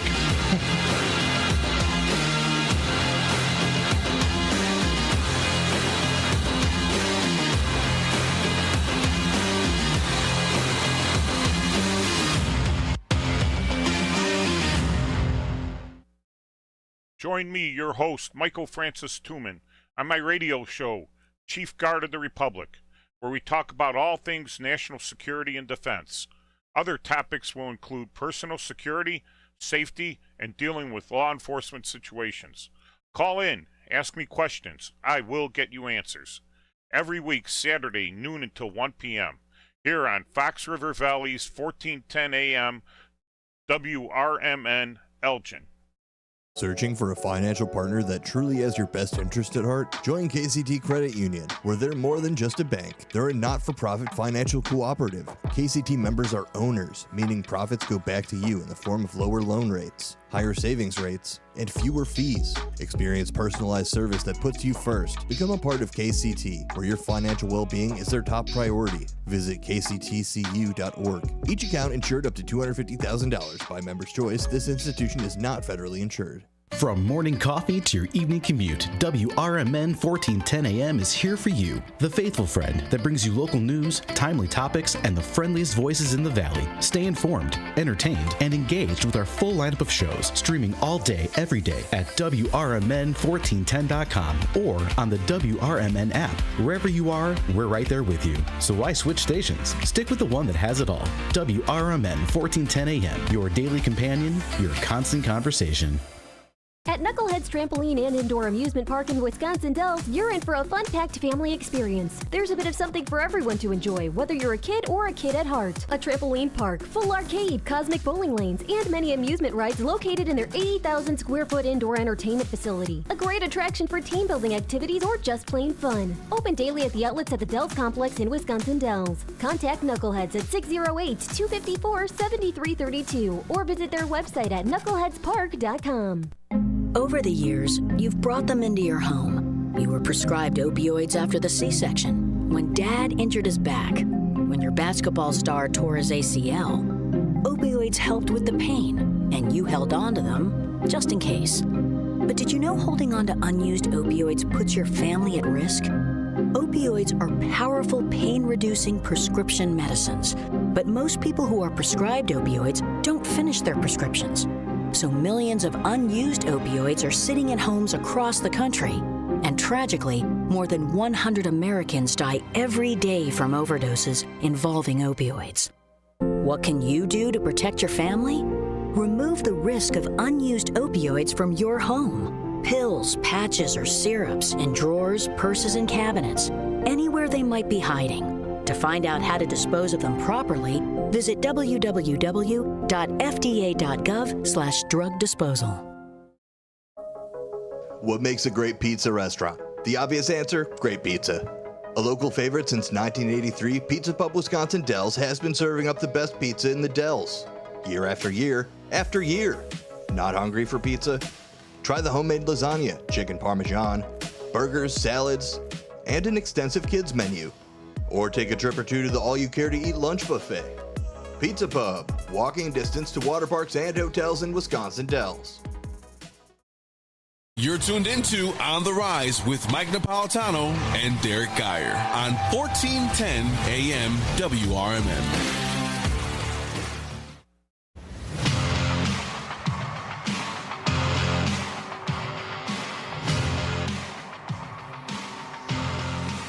All right, welcome back to AM 1410 WRMN, and it is the Fantasy Sports Half Hour with Nick Johnston. Your fantasy guru, Nick Johnston. Fantasy guru. I got the hardware to prove it right here. A little bit of bling bling. You gotta be a leader of men. You gotta get a bunch of guys from a bunch of different teams, get them all on the same page, and then all for the same glory. Exactly. Being your fantasy championship winner. That's the whole point of it. Making me sound pretty good with my Bryce Young take on there. Paging fantasy doctor, Nick Johnston. I'll play a little bit of doctor. We'll talk a little injury report. Let me put my doctor's cap on, my scrubs. How the hell you doing, Nick? I'm doing good. My apologies for not being able to do this in person on Saturday, but getting this done beforehand, a little bit beforehand. Yeah, a little bit beforehand. Getting this out of the way. This way, you'll still have your fantasy sports folks. Fantasy sports hit. Fantasy sports folks. Okay. Yeah. Now, it is week 6. And we still have plenty of teams that are on buys. What do you got? So bye weeks this week again. I got a little bit of bye week. Just advice for people that again don't want anyone to get overwhelmed. There's a couple of big teams, a lot of big names out this week. So 4 more additional teams. We got the Kansas City Chiefs, the Miami Dolphins, the LA Rams, and the Minnesota Vikings. So that means no Patrick Mahomes, no Travis Kelce, no Kareem Hunt or Juju Smith-Schuster, who might have been new acquisitions off your waiver wire. No Devon Achane, no Tyreek Hill or Jalen Waddle, no Kyron Williams, no Justin Jefferson, no Aaron Jones, and no TJ Hawkinson, but he might actually be on his way back. He just got back into practice pretty soon. And again, I think there was also some good news coming out of Cooper Kupp's way from the LA Rams side of things. So big bye week this week, which is why I wanted to bring up, I got 3 quick tips. Okay. Three quick tips for people that are on the worrying about bye weeks, just seeing, they got some big ones later on this year. I know week 12 and week 14. I think there's 6 teams on each of those weeks or something. Yeah, it's a pretty. Because what I'm hearing is a lot of no. I'm hearing a lot of no, this player, that player, this, that, and the other. Obviously the Kansas City Chiefs are out. That's huge. Dolphins are not playing. So give me some yes. Give me the cup half full analogy. So that would be, dealing with this. So yes, you want to play these players, obviously, but yes to the advice, just going ahead and doing this. Planning ahead. Obviously, you planned ahead, whether it was either at the beginning of your draft, you were looking at bye weeks and considering that, or, some people like myself, I just went ahead and drafted, and I was like, I'll deal with bye weeks when they come about. I want to try and draft the best available team. So that's what I went ahead and did. So now I'm gonna have to plan ahead and accordingly, because you don't want all your starters on the same bye week, because you don't want to basically forfeit a week. Sure. This is essentially what you would be doing. So some people do want to weigh in on that. They're like, oh, do I want to just forfeit this week? Or do I want to just be able to battle each and every week against this bye week, but these bye apocalypses? So you might be talking about if, since I am a newbie or a novice or whatever, you're talking about hitting the waiver wire. It sounds like. So hitting the waiver wire, or you can also do this one. Make some trades. You can make a couple trades. Unfortunately, you may have drafted a couple of these guys thinking you're going to have them from the beginning of the year to the end of the year. Okay. It's just not that simple. You're not tied to the hip to these players. It's sure. Like a good manager knows when to send a good player out, and knows when to get talent back, all for the sake of just the bettering of the team. So again, you can't live with these guys forever. You got to make a trade when you need to, and hopefully you're in an active league where people like to move some players from time to time. But I have a league for sure, and maybe some other people do, where trading and making trades and sending some offer, it's snail mail basically. You're not going to get back to these guys anytime soon. So make some trades, make some offers, and don't be afraid. Like if you got some league mates and I'm like, hey, I send you a trade. Take a look at it really quick. Text them, call them, go to their work, harass them. No, don't do that. Please don't do that. I was going to say, I'm not sure if this is the type of fantasy that we should be talking about. No, definitely not. Okay. No. Okay, just making sure. We're anti-home invasion, but yes. Again, to make a point in fantasy, I understand. I digress. My final tip for bye weeks and bye apocalypses, simply. Do not panic. Don't panic. Because if you're worrying about this now and you're like, oh, man, worst case scenario, I got 2 starters out. Oh, man, I'm going to have to make a trade. And if I make a trade, these guys know they have the upper hand because I have all these guys out. Take a breath. All you got to do is take a breath, realize, hey, I might, maybe worst case scenario, I do have to forfeit this week, basically. I'll put out the best available guys. They might not be the best available guys, but it's the simple idea that, you don't want to make a mistake this week, and then that affects the remainder of your season going forward. So you don't want to make an ad drop that you're like, oh, maybe I can get this player back, and then you don't get that player back, and then they go off. I absolutely hated that when I was doing it because, like I said, fantasy novice over here. However, I did actually win the league, which was really weird, but Anyway, we're not talking about that. We're talking about this It's the year. superstitions like myself, the superstitious people that you overthink it and you run around in circles, and that's exactly like I said. It's maybe just advice for myself, or like I said, hopefully advice for everybody else, that just don't panic. Do not make a move that, just for the sake of this week. You got to look forward each and every single week ahead of you. So sure, that's always my plan. So plan ahead, make some trades, don't panic. Those are the go-to things for these bye weeks now and the bye weeks going forward. But of course, that's all fun and dandy. We are recording this before on Thursday, so unfortunately can't really get to the Thursday night recap. Should I make some bold predictions? Should I just make some bold, outlandish predictions that hopefully they come true? Well, I mean, you are Dr. Prediction. Oh, sure. Okay, so hopefully maybe 2 touchdowns for DK Metcalf. That would be pretty cool. That'd be pretty nice. And, even Kenneth Walker can dive in and have one too. Even on the opposite end, let's see. It's San Fran in Seattle tonight. So that's gonna be a big one. Big divisional matchup. Well, it's funny that you mentioned Kenneth Walker, the third, playing for Seattle. That's true. And I'm currently looking at the Fantasy Pros.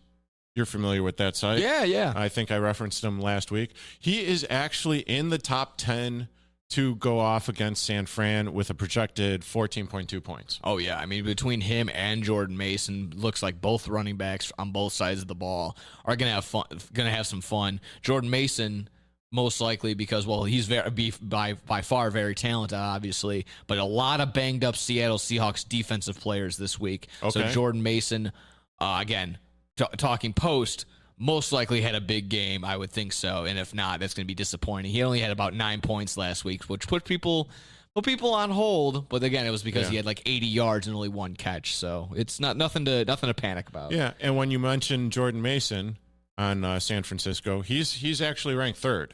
For this week. So I mean, a humongous ad. This was just something again, might have to, again, I don't understand how the league is not investigating the San Francisco 49ers about this whole Christian McCaffrey dilemma, but that's just me. Overall, amazing matchups between Thursday night. I hope that was a great one. Like I said, you maybe even deep dive on that one a little bit later, but the Bears are off. They're into London. We have some great matchups in the noon o'clock. The noon o'clock hour. 8:30 o'clock hour. The noon o'clock hour, and then the afternoon slate isn't too bad either.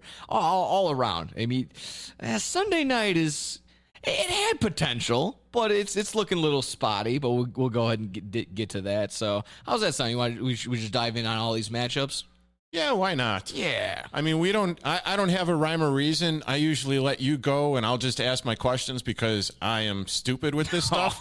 So no, you're picking up. You're getting it. Like I said, that was fun last week for sure. So we're all naming names. That's what we're doing. Just naming guys naming dudes in a room. That's all this ever is. Okay, I do have a question. Sure. Because I see Derrick Henry for Baltimore, right? Yes. He's supposed to be the number 1 running back this week. Yes. Going up against Washington. Mm-hmm. Is this legit? Oh yeah, he is back to his old ways of just dominating. And you can toss it up to just, again, maybe just a resurgence in his career. But it's really just the playbook and how good the Baltimore Ravens are. And some people in the back of their mind, maybe ageist. And they were sitting there like, 30-year-old running back, he ain't going to get it done. Yeah. He's getting it done. Oh, he's getting and it then done. some. And he's definitely sticking it to his former team right now. Oh, 100%. I mean, again, they didn't leave on such bad terms to him in Tennessee, but I mean, of course, you would still want King Henry in the backfield for sure. But again, it's just thriving for sure in a very high octane offense that is the Baltimore Ravens. Yeah, absolutely. So you're starting him for sure. I mean, might as well just dive in on the Ravens matchup. Let me kind of pop in and see where they. Yeah, they got Washington. They're in the noon. Like I said, the noon o'clock slate. The noon o'clock. Yeah. That also. I mean, that really pops off to me for more of Jaden Daniels versus Lamar Jackson. Jaden Daniels has proven to be a very solid quarterback in a great offensive scheme. Just sometimes it's just right place, right time, and sure enough.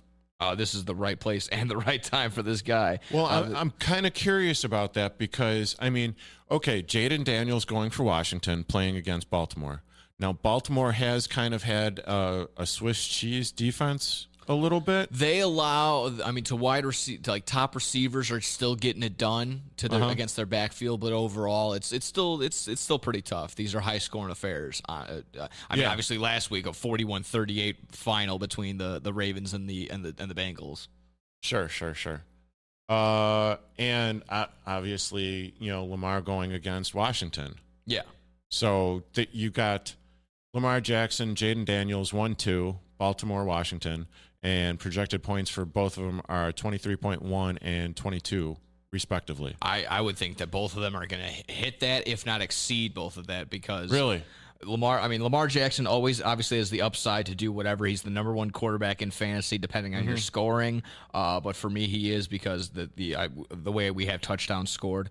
Lamar Jackson right now is just having so much fun out there. He's passing the best he's ever passed right now.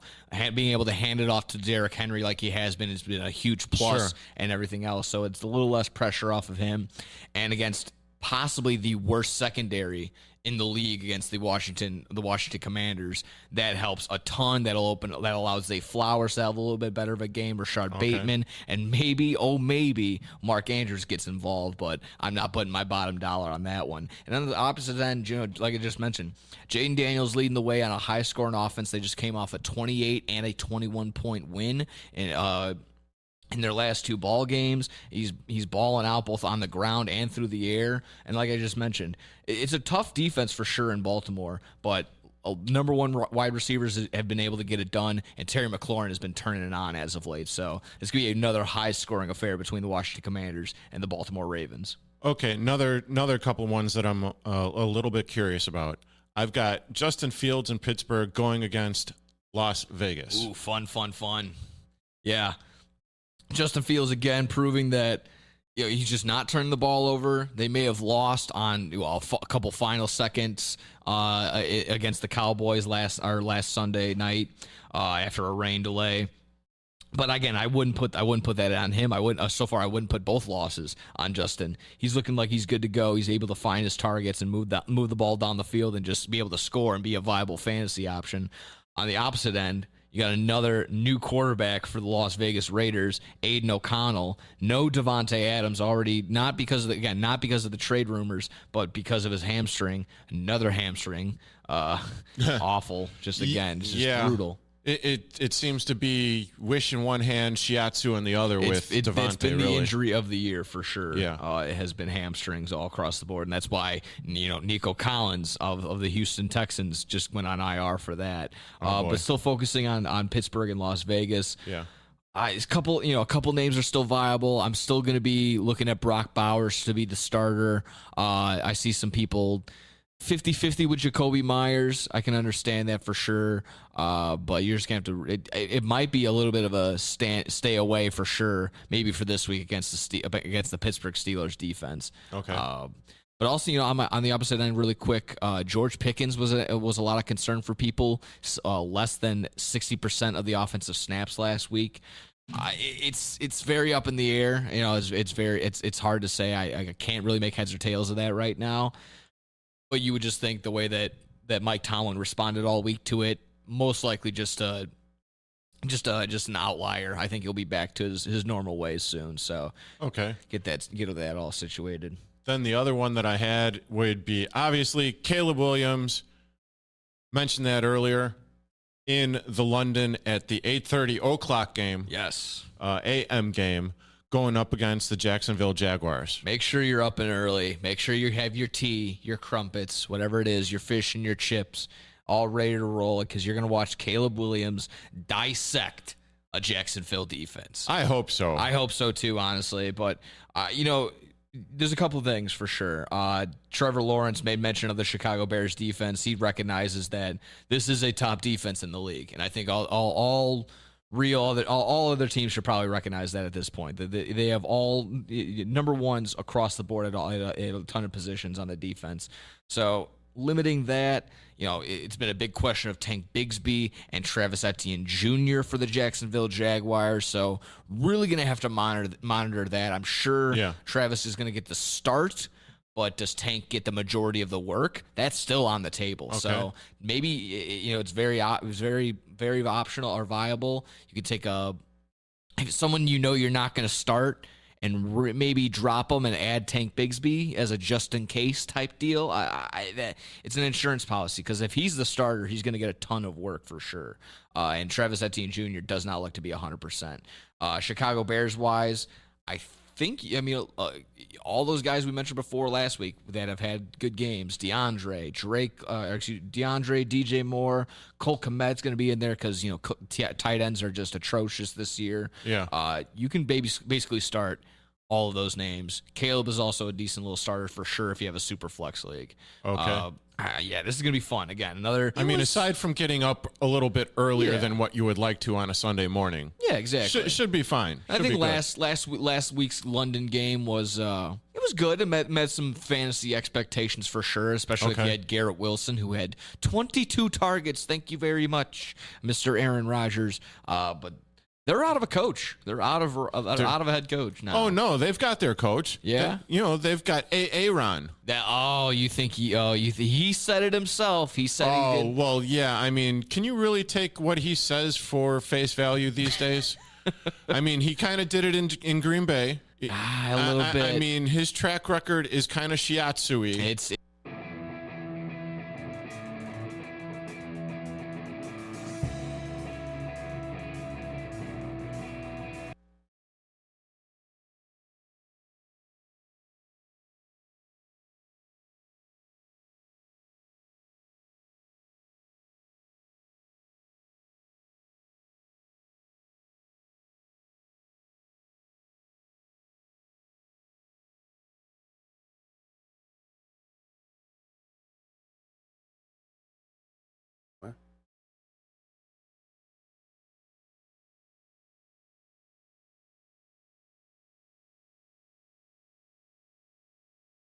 Hello, everyone. We are experiencing a little technical difficulties, but that is the joy of modern technology and pre-recording all the clips in advance.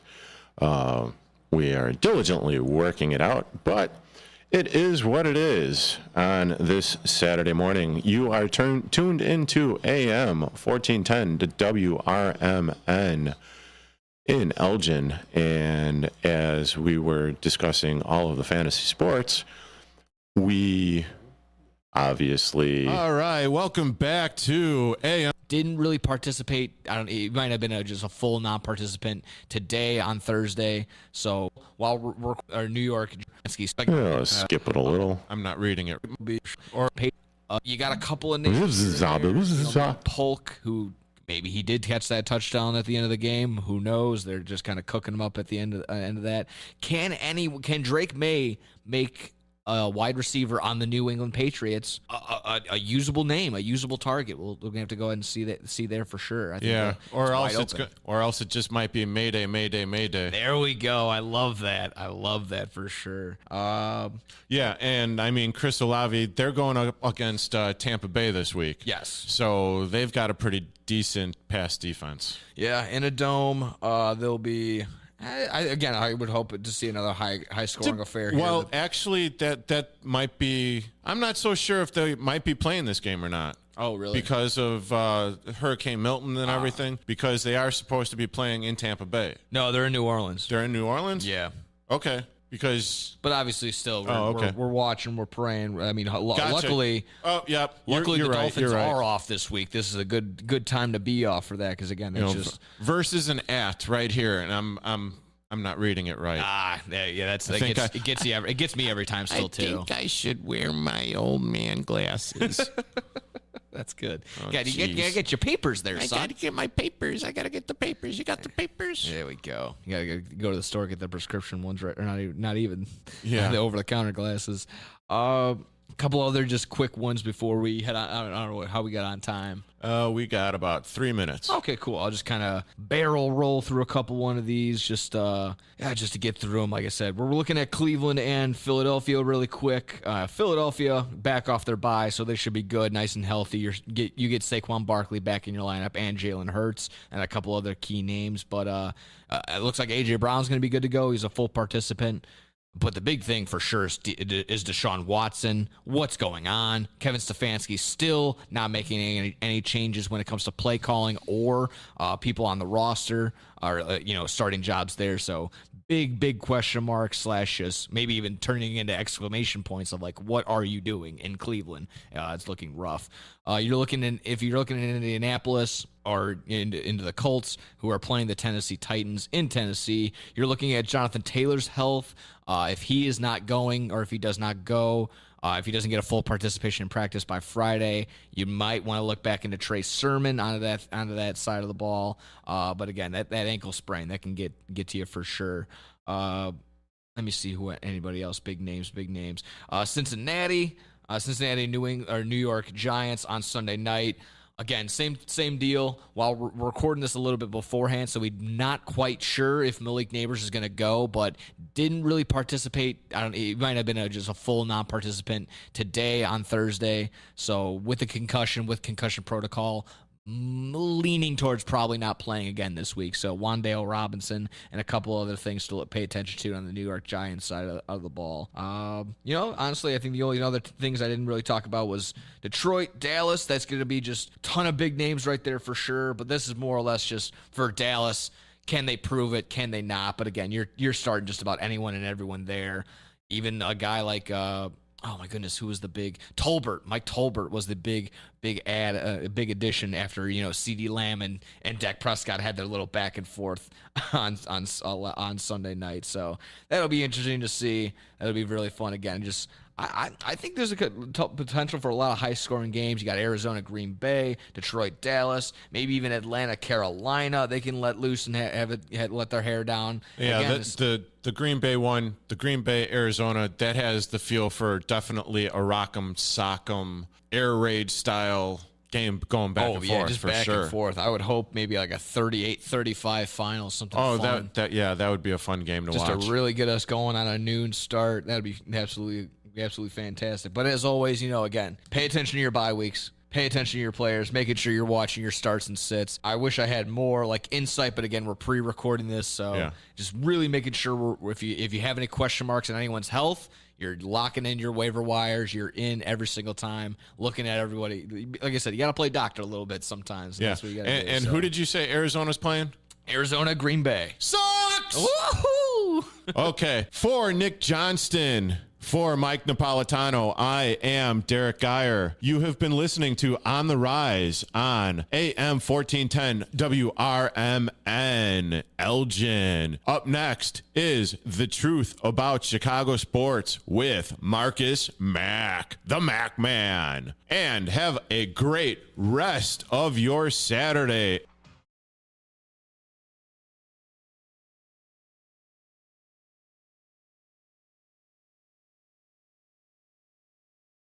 And thank you for listening to On the Rise with AM 1410 WRMN. I'm your host alongside Mike Napolitano. Thanks, Mike.